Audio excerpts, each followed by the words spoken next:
gather round people wherever you roam, and admit that the waters around you have grown, and accepted that soon you'll be drenched to the bone.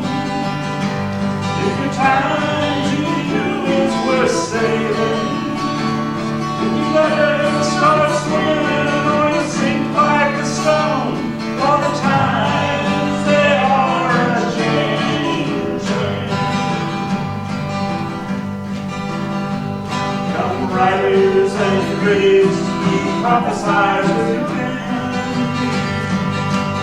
keep your eyes wide, the chance won't come again. And don't speak too soon, 'cause the wheel's still in spin, and there's no telling who that is naming. For the loser now will be later to win, for the times they are a-changing.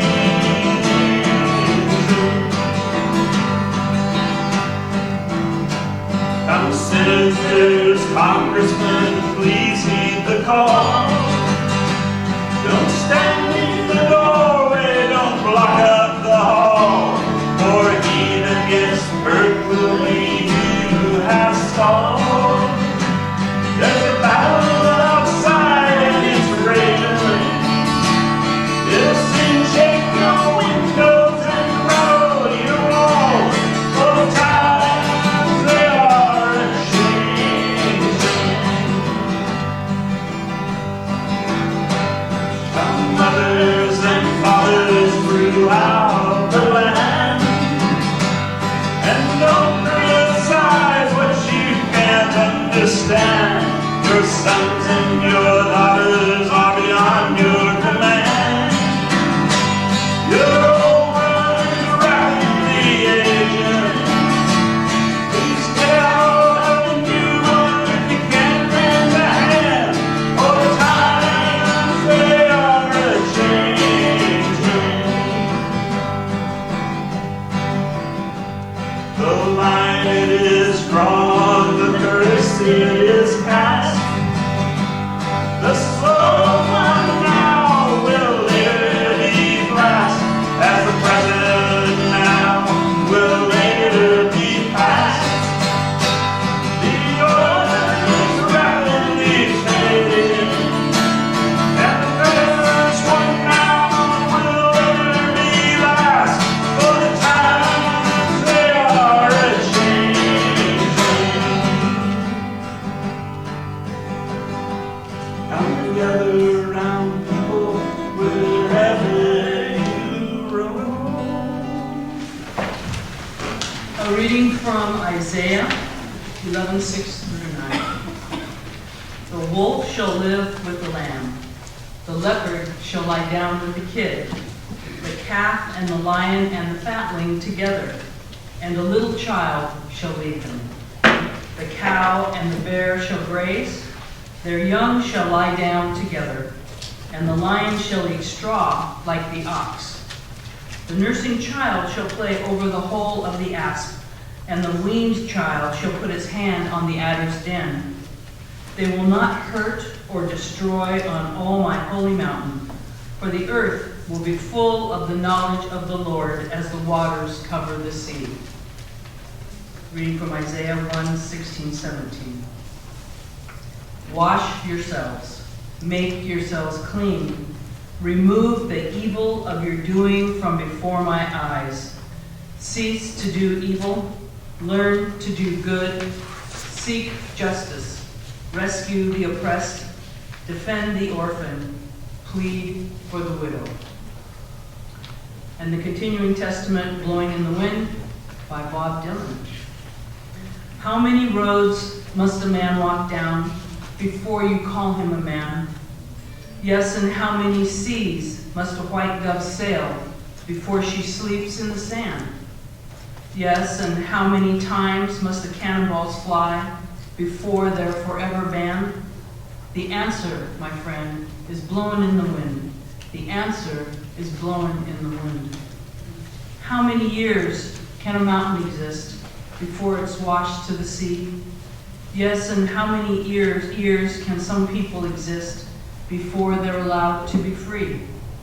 Yes, and how many times can a man turn his head pretending he just doesn't see? The answer, my friend, is blowing in the wind. The answer is blowing in the wind. How many times must a man look up before he can see the sky? Yes, and how many ears must one man have before he can hear people cry? Yes, and how many deaths will it take till he knows that too many people have died? The answer, my friend, is blowing in the wind. The answer is blowing in the wind. This is the word of God for the people of God. Good morning. Would you pray with me, please? Pray to God, thank you this morning for the gift of music. The way it can inspire us, soothe us, encourage us, and transform us. The way it enriches our lives and our spirits. May your Spirit breathe on us this morning as we hear and sing and reflect. In your name we pray. Amen. Amen. So this is the second in our summer series called Sounds of Faith. If you were here last week, you heard Jenny talk about a psalm and a song that have been important to her in her journey, and especially in her struggle to understand her own sexuality in the context of her faith and her ministry. And I was super excited when Jenny told me about this series. I'll have to say I'm not always excited when I'm asked to preach, but this time I was really super excited because I felt like this is if I can't do this one, I might as well hang it up. This is something that's really close to my life, thinking about music and the way that it's influenced me. So I'm excited to share with you a little bit of my journey and that journey related to music. So I was listening to an interview with the poet, the late poet now, Mary Oliver. And she said a couple of things about poetry that seemed to me to be very close to what I'm talking about this morning and what this series is about. The first thing she said about poetry is that it's special because it's memorable. And the way she put it, that we're more likely to remember a line from a song than a chapter from a book. The second thing she said is that the closest thing to poetry is singing. And I was struck by that. And I thought how the combination then of words and music can be something very powerful in our lives, very memorable. Our family has a story that we still tell about this. It happened in the early 1900s. We were rolling along in probably our minivan at that time with 3 kids. Our youngest son, Garrison, was sitting in the back seat. And a song came on the radio. The song was by a group called Bachman Turner Overdrive. And it was called Taking Care of Business. Anybody know that song? Very catchy. The chorus of the song, taking care of business every day, taking care of business in every way. But my 3-year-old son had heard something a little different in the song, and so he was singing at the top of his lungs, taking care of fishes every day. Taking care of fishes in every way. Well, of course, our reaction was the same as yours. We laughed about that. But then it became an ongoing story, a running joke in our family. And so anytime somebody would say, hey, I really got a lot accomplished today, they were likely to hear from another family member, wow, you really took care of fishes today, didn't you? Well, so my point here is that songs really have a way of sticking with us. Even though we may mishear the lyrics, if that ever happened to you where you think you know the lyrics of the song and you read them or you hear somebody hear them in a different way and you realize you've been singing the wrong lyrics all along. But so the songs I remember, probably no surprise, are the songs that I listened to when I was in high school, songs that I listened to when I was in college. And for me, that was the late 1960s and the early 1970s. So I realize that for some of you, this sermon and the music is a little bit of a time travel exercise. For others, it's more current. And so these songs are songs that I remember. And of course, those of you who lived through that era, who have studied that time frame, know that it was a time of great social upheaval, a time of great change. It was a time when we were protesting against the Vietnam War. It was a time when feminism was in the air, when civil rights was prominent. We had Martin Luther King Jr. giving his great speeches and leading those marches. And I remember it as a time of environmental awareness as well. People were talking about the importance of saving the planet at that time. And so I chose the song, The Times They Are Changing, this morning, not so much because it's my favorite song, it really isn't, but because I thought it typified that era, that time frame. And in making a couple of comments on the song, I think one thing I notice about it is it has a pretty strong tone to it. The song has an edge to it, doesn't it? The singer, the narrator, is addressing different groups in the song. He addresses senators and congressmen. He addresses parents. He addresses writers and critics. And one thing that may sound a little strange to our ears today is how hard he is on parents, right? I mean, that's a pretty tough verse. Your sons and your daughters are beyond your command. What parent wants to hear that, right? But those of you that lived through that era know that was part of that generation gap that was going on, because younger people were often promoting these issues of social justice and freedom, and their parents were not. And this explains why I had many conversations with my mom about the length of my hair, for instance, right? So that was just part of the ethos in the 1960s and 70s. But to say a couple more things about the song, I also like this song because I think the narrator speaks in what I would call a prophetic voice. And if you notice, he even echoes some biblical language, right? When he has a line in there about the slow one now will later be fast, which sounds a lot like Jesus' statement that the first shall be last and the last shall be first in the kingdom of God. But to go back to my story, as a teenager, I think I heard two really important things from this song and from others like them. And the first one is, there's just some stuff that's wrong in the world, right? This is not a perfect world that we live in. And we need to call that out. We need to call out the bad things and the evil things that are going on in our world.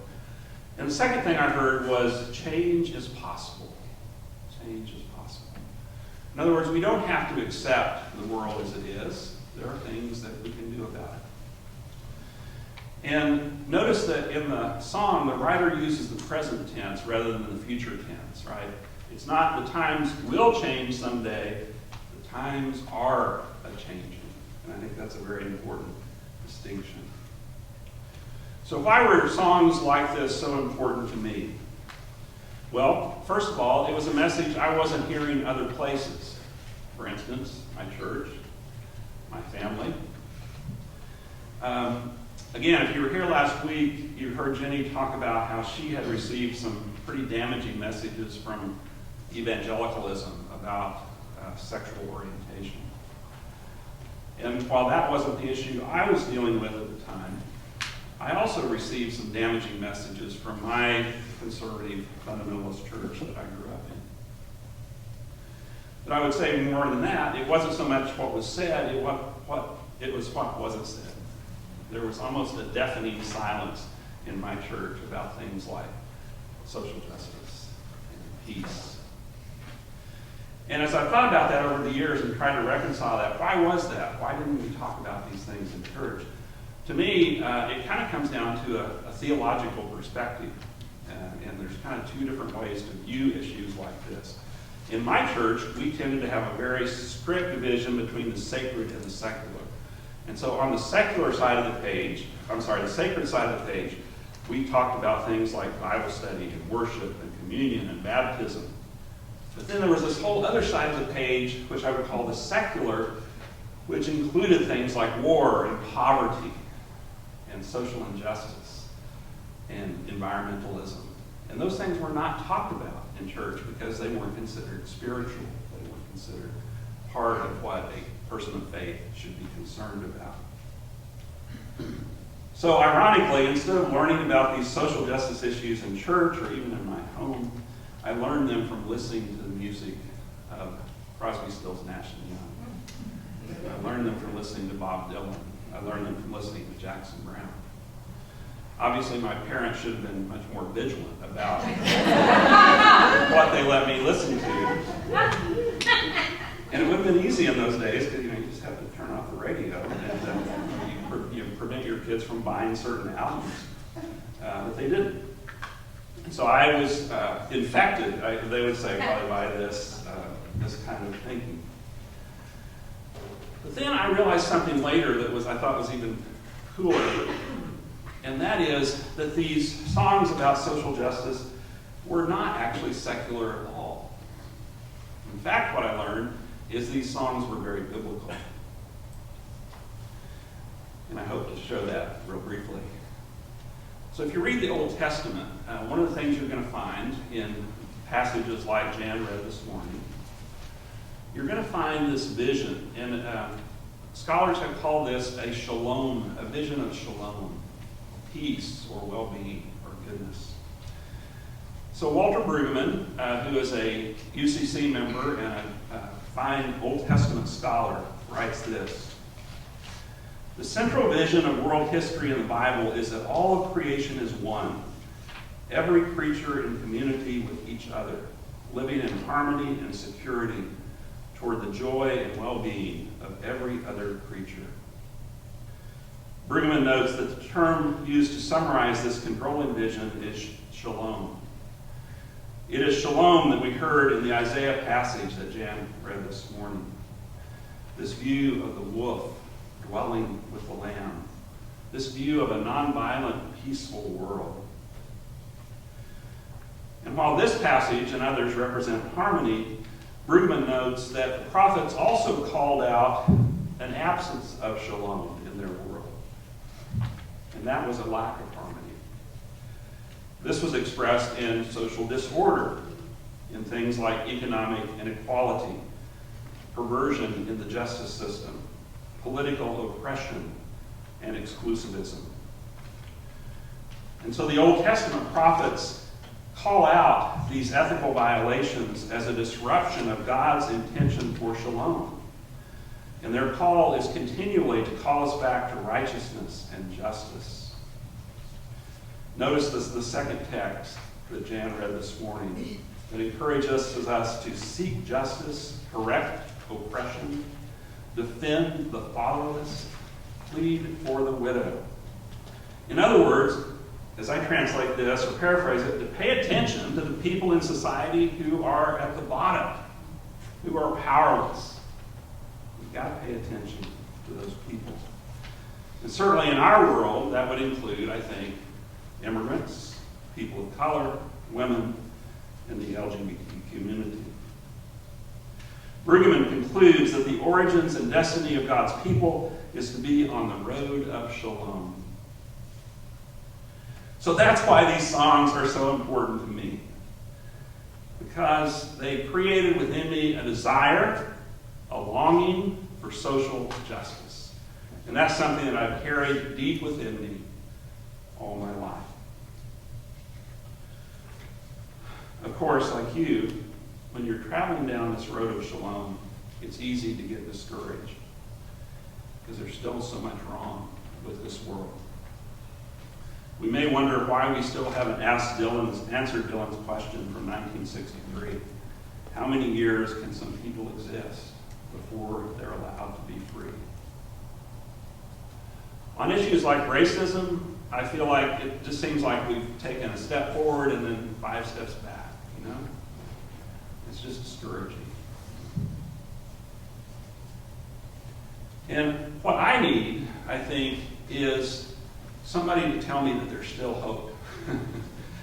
That the struggle is not fruitless, that we should still continue in the struggle for justice. So that's why I wanted to add the song Forever Young by by Dylan, because I think it offers another perspective that can be helpful to us. Now this song is very different from the times they are a-changin'. It's not a song of protest.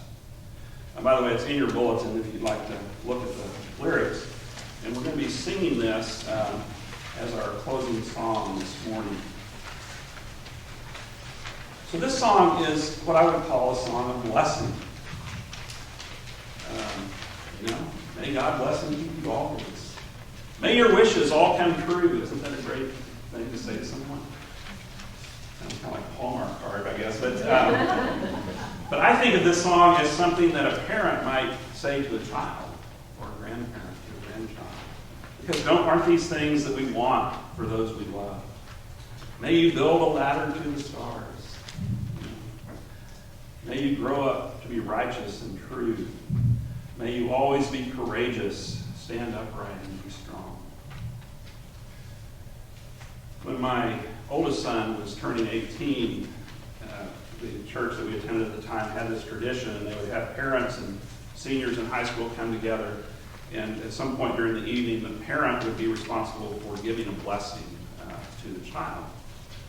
And I remember struggling to think, what am I going to say to Jackson in this blessing? And then I thought of Dylan's Forever Young, and I said, Bob already said it. Why do I need to write something? And so when it came my time to bless my senior in high school, I pulled out my guitar and I sang Forever Young to him. Because this song expresses for me the hopes that I would have for my children. But I've also been intrigued by this phrase, forever young.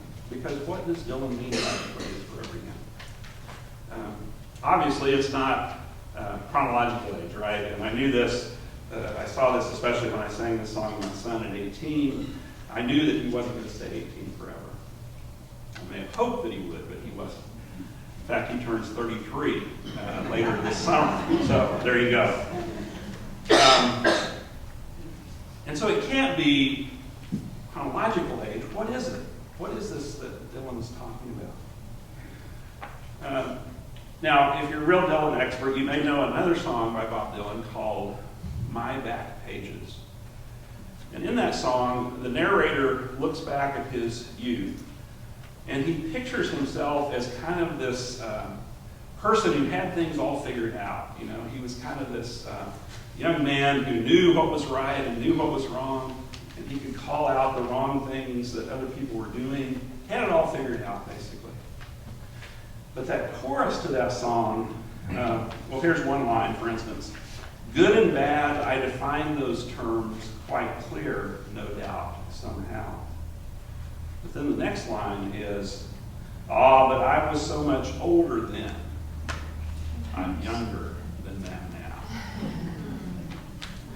What a paradox, right? So this helped me understand Forever Young, because it seems to me that what Dylan has to be talking about here is a state of mind, is a point of view. And when I think of what Dylan means to be old, some of the words that I think about are closed-mindedness, certainty, unimaginative, and probably worst of all, cynical. So if that's to be old in Dylan's universe, what's to be young? Well, it's the opposite of those things, right? To be open-minded. To be able to say, I don't have everything figured out. I don't know exactly what the answer is to the abortion question. I want to talk about it, but I don't know what the answer is. I'm not certain.